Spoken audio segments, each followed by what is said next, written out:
भगवद गीता को मोक्ष संन्यास योग नाम गरेको 18औं अध्यायमा हजुरहरू सबैलाई स्वागत छ। आउनुहोस् नियमित रूपमा भगवद गीतामा प्रवेश गरौँ। परब्रह्म परमात्मा सच्चिदानंद घन आत्मा का मालिक श्री कृष्णसँग प्रार्थना गरौँ, प्रभु हजुरको यो परम दिव्य वाणी श्री कृष्णको वाणी कोही कोही बेला हामीलाई साधारण मान्छेको कुरा बुझ्न गाह्रो पर्दछ। बडा बडा महापुरुषहरूका वाणीहरूलाई बुझ्न गाह्रो पर्दछ। कृपा बिना बुझ्न सकिँदैन। साक्षात परमात्मा जब बोल्नुहुन्छ उहाँको कुरो बुझ्नु भनेको हामीको औकात होइन। तर मूकं करोति वाचालं पंगुम लंघयते गिरिम यत् कृपा तमहं वन्दे परमानंद माधवम। परमात्मा को कृपा भएपछि मूकम नबोल्ने मान्छे, लाटो मान्छे वाचाल यानी बोल्न थाल्दछ। पंगु जो हिँड्न सक्दैन ओ गिरिम लंघयते पहाड पर्वत चढ्न थाल्दछ। पहाड पर्वतलाई उल्लङ्घन गर्ने सामर्थ्य प्राप्त हुन्छ। तसर्थ परमात्माको श्री चरणमा प्रार्थना गर्दै प्रभु भन्ने क्षमता र श्रवण गरेर बुझ्ने क्षमता पनि हजुरले नै दिनुहुन्छ भन्ने प्रार्थना गर्दै हिजो हामीले 2 र 3 श्लोकको उच्चारण गर्यौं। यसमा परमात्माले 4 प्रकारका विद्वानहरूको, तर 4 प्रकारका विद्वानहरूको सारलाई लिएर समस्त विद्वानहरूको भावनालाई यहाँ भगवानले प्रस्तुत गर्नुभएको छ। र त्यसमा एउटा शब्द थियो काम्य कर्म। अब भगवद गीता पढेपछि हामीले कर्मलाई बुझ्न बहुत जरुरी छ। यद्यपि कर्मको गति अत्यन्त गहन छ। कृष्ण स्वयं भन्नुहुन्छ कर्मणो ह्यपि बोद्धव्यम बोद्धव्यम च विकर्मणः अकर्मणश्च बोद्धव्यम गहना कर्मणो गति। कर्मको गति बडा गहन छ। कर्मलाई जसले बुझ्यो उसले कहिल्यै पनि पाप गर्दैन। कर्म नै पाप गर्ने र पापबाट उद्धार गर्ने सबै कर्म हो। त्यसकारणले तुलसीदासले भन्दछन् यो सारा संसार कर्मको विधानले बनाइएको छ। कर्म प्रधान विश्व रचिराखा कर्म प्रधान विश्व रचिराखा जो जस करहि सो तस फल चाखा। जो जस करहि सो तस फल चाखा। मंगल भवन अमंगल हारे द्रवहु सुदशरथ अजेर विहारी। कर्म प्रधान विश्व रचिराखा। कर्म बहुत ठुलो कुरो हो। कर्मलाई हामी इग्नोर गर्दछौँ, उपेक्षा गर्दछौँ। कर्म भन्दा ठुलो कुरो केही छैन। तसर्थ भगवद गीताको मूल पाठ कर्मको शिक्षा हो।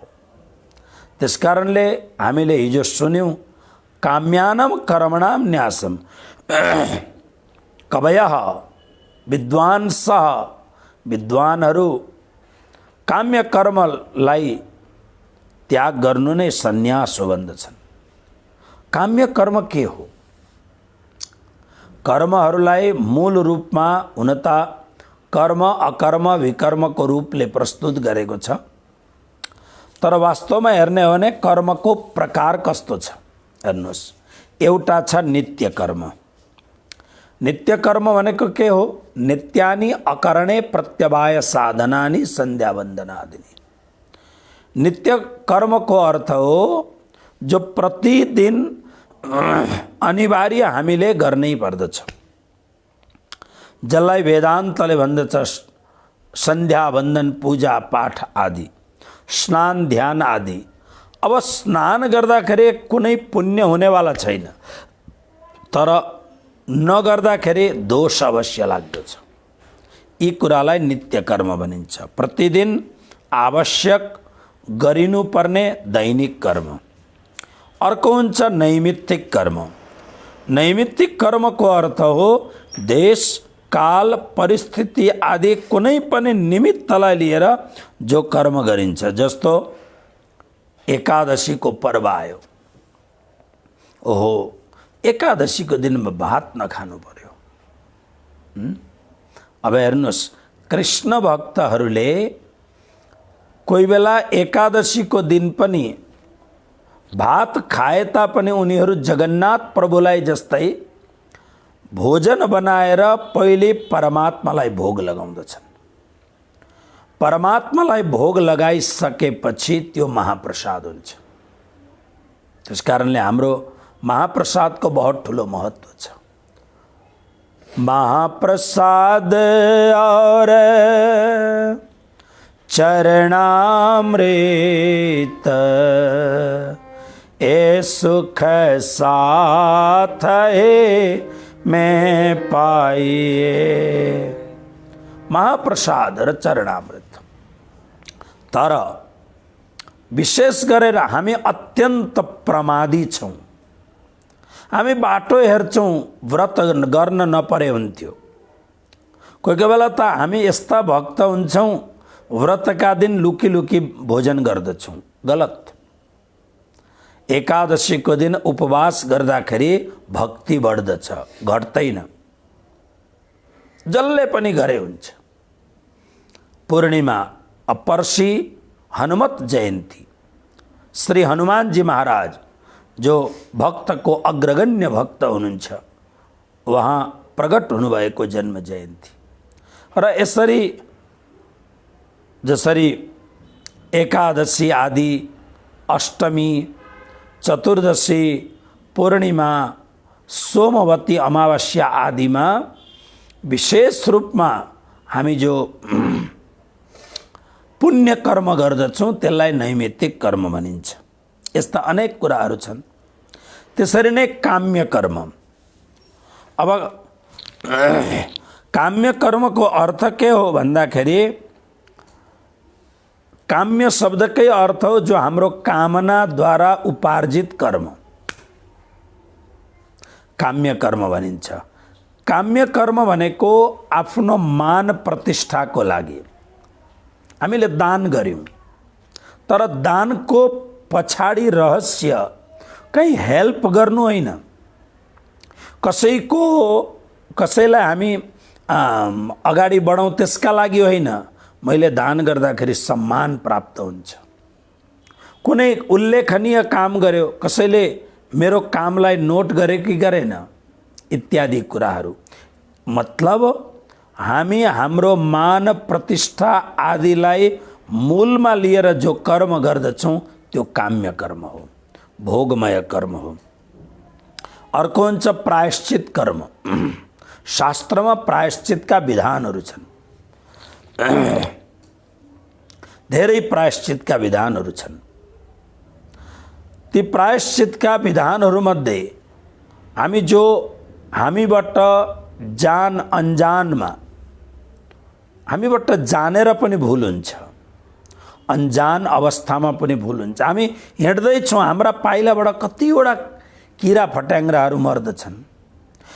खेत खलिहान जोत्दाखेरि कति अनेक प्रकारका सरीसर्प आदिहरूको हत्या हुन्छ। जानेर पनि हुन सक्छ, नजानेर पनि हुन सक्दछ। त्यसकारणले हाम्रो कर्मकाण्डका विद्वान आदरणीय पण्डितजीहरू के गर्नुहुन्छ? गौदान गराउनुहुन्छ, प्रायश्चित गराउनुहुन्छ, संकल्प गराउनुहुन्छ।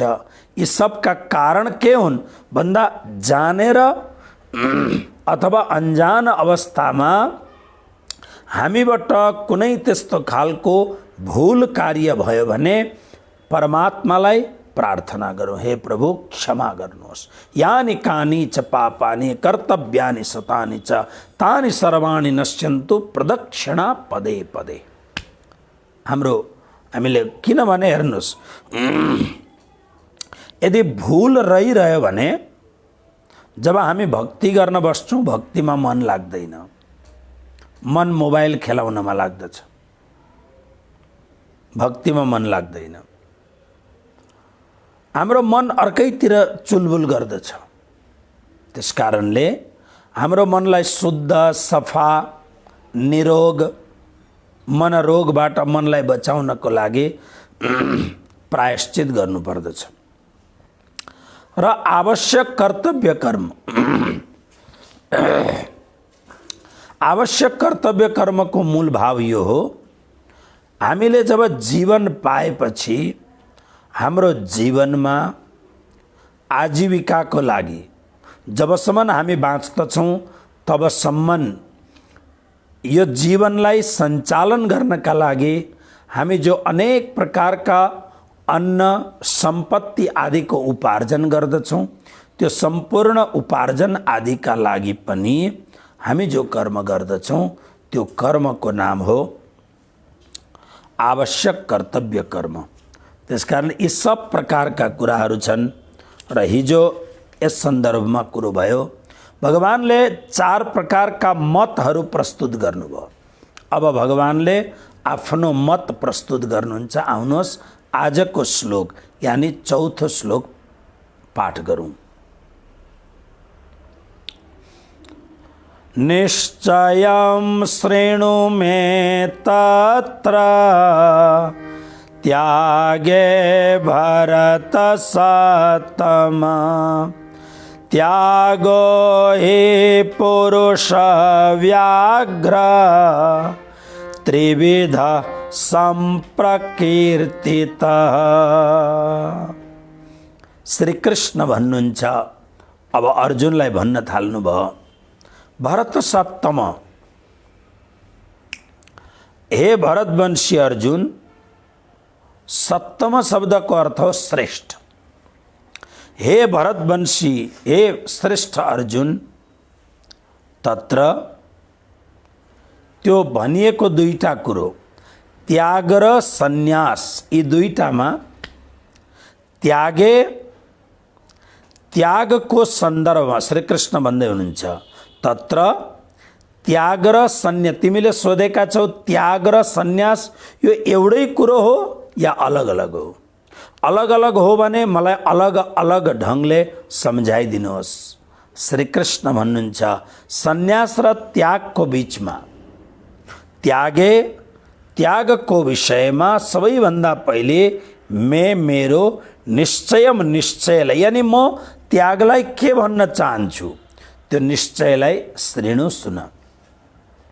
हे किनकि पुरुष व्याघ्र, हे पुरुष श्रेष्ठ। हेर्नुहोस् त श्रीकृष्ण दोस्रो अध्यायको सायद तेस्रो श्लोकमा होला,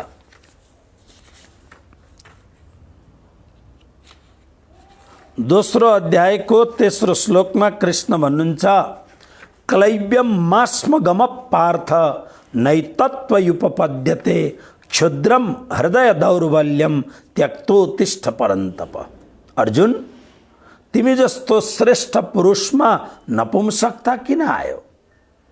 यो एक प्रकारको अत्यन्त हेय दृष्टिले भनिएको कुरो हो। यो तिमी जस्तो पुरुष 18औं अध्यायमा आएपछि अब कृष्णले चाल पाउनुभयो, अर्जुनको विषाद आत्यन्तिक रूपले नाश भइसकेको छ। अर्जुनको भित्र भएको धर्म रक्षाको जुन पौरस हो त्यो पूर्ण रूपमा जीवंत भएको छ, जागृत भएको छ। तसर्थ भगवान श्री कृष्णले आज अर्जुनलाई सम्बोधन गर्नुहुँदैछ पुरुष व्याघ्र। हेर्नुहोस्, व्याघ्र मतलब बाघ, तर पुरुष शब्दमा व्याघ्र लाग्नुको अर्थ बाघ जस्तो पौरुष जसमा छ। यसको अर्थ हुन्छ हे पुरुष श्रेष्ठ, त्याग त्रिविध, 3 प्रकारका सम्प्रकीर्तिता भनिएका छन्।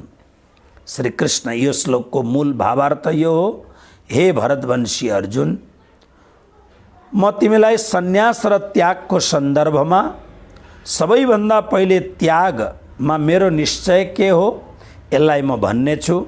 हे पुरुष श्रेष्ठ, तिमी त्यागको विषयमा सुन। त्याग 3 प्रकारका हुन्छन्। कसरी? आउनुहोस् श्लोक नम्बर 5। यज्ञ दान तपः कर्म न त्याज्यं कार्यमेव तत् यज्ञो दानं तपश्चैव पावनानि मनीषिणाम्। यज्ञ दान तपः कर्म। अब हेर्नुहोस्, विद्वानहरूको भनाइ श्री कृष्ण जुन यहाँ उल्लेख गर्दै हुनुहुन्थ्यो श्लोक नम्बर 3 मा, यज्ञ दान र तप रूप कर्मलाई त त्याग्नै हुँदैन केही विद्वानहरू भन्नुहुन्छ, र त्यो विद्वानको कुरो ल्याएर अब यहाँ भन्दै हुनुहुन्छ। हेर्नुहोस्, यज्ञ दान तप कर्म, यज्ञ रूप कर्म, दान रूप कर्म र तप रूप कर्म न त्याज्यम, त्याग्न योग्य छैन। यसको विशद व्याख्या अगाडि हुन्छ। तत् यज्ञ दान तप जस्ता पवित्र कर्महरू त कार्यम एव, निश्चित रूपमा गर्नु नै उचित छ, त्याग्न उचित छैन। त्याग 3 प्रकारको हुन्छ, सात्विक त्याग, राजस त्याग र तामस त्याग। तर यज्ञ दान र तपरूप कर्मलाई कुनै पनि प्रकारले त्याग्न हुँदैन, गर्नु नै पर्छ, कार्यम एव, गर्नु नै पर्छ। कारण यज्ञ दान च, यज्ञ दान च अनि तपः, तप पनि यी 3वटा एव निश्चयले नै मनीषिणाम पावनानि, विद्वानहरूलाई, मनुष्यहरूको अन्तःकरणलाई पवित्र गर्ने कुराहरू हुन्। मनुष्यहरू मतलब जसको मन पवित्र छ, जसको चेतना पवित्र छ। मनुष्य बुद्धि र मनीषाधिषणा, बुद्धिको एउटा अत्यन्त पवित्रतम बुद्धिको भावलाई मनीषी भनिन्छ। त्यसकारणले प्रभु भन्नुहुन्छ, अर्जुन, यज्ञ दान र तप रूप कर्मलाई त्याग गर्न हुँदैन, निश्चित रूपमा गर्नै पर्दछ। कारण यज्ञ दान र तप रूप कर्मले मनुष्यहरूको हृदयलाई, अन्तःकरणलाई पवित्र बनाउँदछ। आउनुहोस् श्लोक नम्बर 6। एतान्यपि तु कर्माणि संगम त्यक्त्वा फलानि च कर्तव्यानीति मे पार्थ निश्चितं मतमुत्तमम्। अब आफ्नो मत प्रस्तुत गर्दै हुनुहुन्छ। एतानि अपि तु कर्माणि संगम त्यक्त्वा फलानि च कर्तव्यानि इति मे पार्थ निश्चितं मतम उत्तमम्। पार्थ, हे पार्थ, अर्जुनलाई अत्यन्त माया गरेर पार्थ भन्नुहुन्थ्यो प्रभु। हे पार्थ, एतानि सर्वनाम हो, इङ्ग्लिसमा जसलाई प्रोनाउन भनिन्छ। एतानि शब्दले पूर्वको कुरोलाई अध्याहार गर्नुपर्छ, खिचेर ल्याउनुपर्छ। एतानि यी भनेको के? यज्ञ दान र तपरूप जो कर्महरू छन्, तपरूप कर्माणि कर्महरू, तु तथा अपि अरू अरू पनि कर्महरू पनि सङ्गम प्रभु भन्दै हुनुहुन्छ। हेर्नुहोस्, प्रभु भन्नुहुन्छ कर्तव्यानि अवश्य गर्नुपर्दछ, तर यो गर्ने एउटा प्रक्रिया छ। कस्तो प्रक्रिया भन्दा अब कृष्णको पासमा कुरो आएपछि परमाचार्य श्री कृष्ण के भन्नुहुन्छ हेर्नुहोस्, सङ्गम आसक्ति च अनि फलानी फलको इच्छालाई त्यक्त्वा त्याग गरेर कर्तव्यानि गर्नुपर्दछ। इति यस्तो मेरो निश्चितम उत्तमम मतम, निश्चित उत्तम मत हो। हेर्नुहोस्, भगवान श्री कृष्ण अर्जुनलाई बहुत सुन्दर भाव सम्झाउँदै हुनुहुन्छ। अर्जुन, मेरो मतमा यी जुन कुराहरू छन् यिनीहरूलाई त्याग्नै हुँदैन। यज्ञ, दान, तप, कर्म आदि जुन कुराहरू छन् यिनीहरूलाई त्याग्नै हुँदैन। किन त्याग्नु हुँदैन भन्दाखेरि यिनीहरू विद्वानहरूको, मनुष्यहरूको हृदयलाई पवित्र गर्नेवाला छ र यो मेरो मत जुन छ यो अत्यन्त उत्तम मत हो। र उत्तम मत हो मेरो, यो मेरो उत्तम मतलाई ध्यान दिएर सुन्नु। उत्तम मत के हो भन्दाखेरि सङ्गम आसक्तिलाई र अनि फलानी फलको इच्छालाई। श्री कृष्ण परब्रह्म परमात्माको सन्यास केवल काषाय वस्त्र होइन। केवल भन्दैछु म, काषाय वस्त्र त हुँदै हो, तर श्री कृष्णको जो सन्यास छ त्यो सन्यासमा आसक्ति बिनाको सन्यास छ। त्यसकारणले यो श्लोकमा प्रभुले भन्नुभयो मेरो निश्चित उत्तम मत के हो भन्दा, हे पार्थ, यी जुन यज्ञ, तप र दान रूप कर्महरूलाई तथा अरू पनि कर्महरूलाई, अरू पनि धेरै प्रकारका यस्ता खालका कर्महरू हुन्छन् जुन कर्महरूलाई त्याग गर्न हुँदैन। निश्चित रूपमा ती कर्महरूलाई गर्नुपर्दछ। धेरै प्रकारका अरू पनि पवित्र कर्महरू हुन्छन्, जस्तो जप भयो, पूजा भयो, पाठ भयो, अनि मनलाई अध्याहार गर्ने खालका प्राणायाम आदि प्रक्रियाहरू भए। यी सब कुराहरू पनि अपि शब्दले भन्दछ कि निश्चित रूपमा अरू पनि कर्महरूलाई निश्चित रूपमा गर्नै पर्दछ। अब जस्तो व्यावहारिक जगतमा पनि हामी खाना यो भोजन त यो कर्म यसले त मनलाई बाँध्दछ भन्न सक्दैनौँ। भोजन पनि गर्नुपर्दछ। त्यसकारणले श्री कृष्ण प्रणामी धर्मका परमाचार्य महामती प्राणनाथजीले एउटा बडो मिठो कुरो भन्नुभयो, खाते पीते उठते सोवत सुपन जाग्रत, दम न छोडे मासुक सो जाकी असल हक निस्बत। प्राणनाथजी भन्नुहुन्छ खाते भोजन गर्दा पनि, पीते जल आदिको पान गर्दा पनि, उठते उठ्दाखेरि पनि, बैठते बस्दाखेरि पनि, सोवते सुत्दाखेरि पनि, यानी जीवनका अनिवार्य हर प्रक्रियामा परमात्माको विस्मरण नहोस्, निरन्तर स्मरण होस्। मैले भगवद गीताको 15 अध्यायको अस्तिको दिन भनेको थिएँ, स्मृतिको अखण्ड स्मरण। जिस देश में, जिस भेष में, जिस हाल में रहो, राधा रमण राधा रमण राधा रमण कहो। यी सबै प्रक्रियाहरूमा पनि हामी अनिवार्य रूपमा छोड्न सक्दैनौँ, तर कृष्ण भन्नुहुन्छ आसक्ति र फलको इच्छालाई त्याग गरेर यी कर्महरू गर्नुपर्दछ। अब भगवान श्री कृष्णले जुन त्यागको महिमा भन्नुभएको छ, यो त्यागको महिमा 3 प्रकारको महिमा छ त्यागको।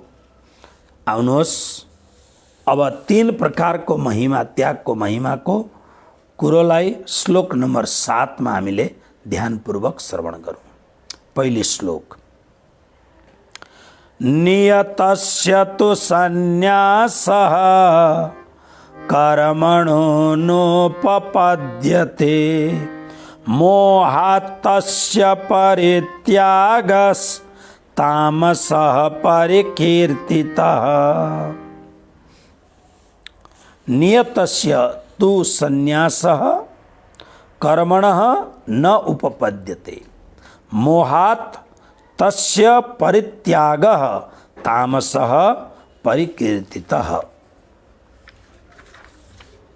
नियतस्य, नियत कर्मणः कर्मको, तु त सन्यासः त्याग गर्नु, न उपपद्यते उचित छैन, तस्य त्यसको मोहात मोहपूर्वक परित्यागः परित्याग गर्नु, तामसः परिकीर्तित त्यसलाई तामस भनिन्छ, तामस त्याग भनिन्छ।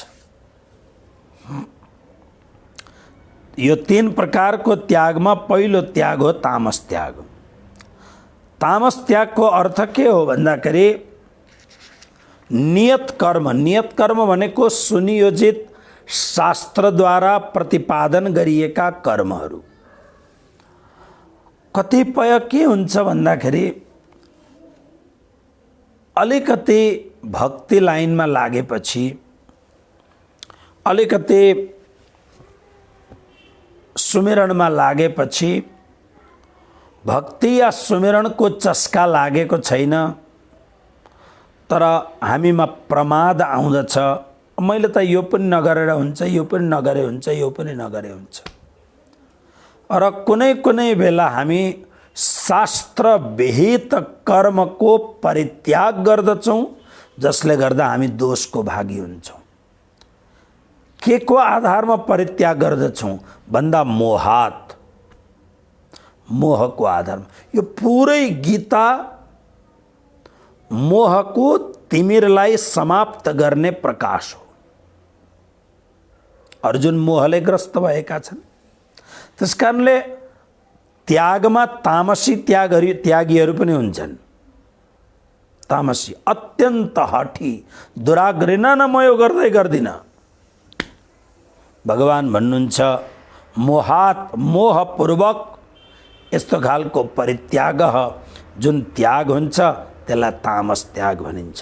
यसरी नै राजस त्याग के हो र सात्विक त्याग के हो? भगवानको दृष्टिकोणमा वास्तवमा त्याग त सात्विक त्याग नै सर्वोत्तम त्याग हो, तर समाजमा कोही बेला तामस त्यागको पनि हामीलाई यत्र तत्र सर्वत्र दर्शन हुन्छ। कोही बेला राजस त्यागको पनि हामीलाई दर्शन हुन्छ। त्यसकारणले प्रभु हामीलाई देखाउन चाहनुहुन्छ, हेर यो त्याग पनि त्याग हो, तर यो त्यागमा तामसपन छ। तसर्थ यो त्यागको फल अर्कै खालको हुन्छ। राजसमा पनि त्याग त छ, तर यो राजस त्याग अलिकति अर्कै प्रकारको छ। यो त्यागको फल अर्कै प्रकारको हुन्छ र सात्विक त्यागको फल अर्कै प्रकारको हुन्छ। तसर्थ परब्रह्म परमात्मा सच्चिदानंद सद्गुरु श्री कृष्णद्वारा प्रतिपादित त्याग का ये 3 लक्षण को विशद व्याख्या भोलिको भगवद गीता को स्वाध्याय में हामी सुन्नेछौँ। आजलाई यति नै। कृष्ण कन्हैया लाल की जय।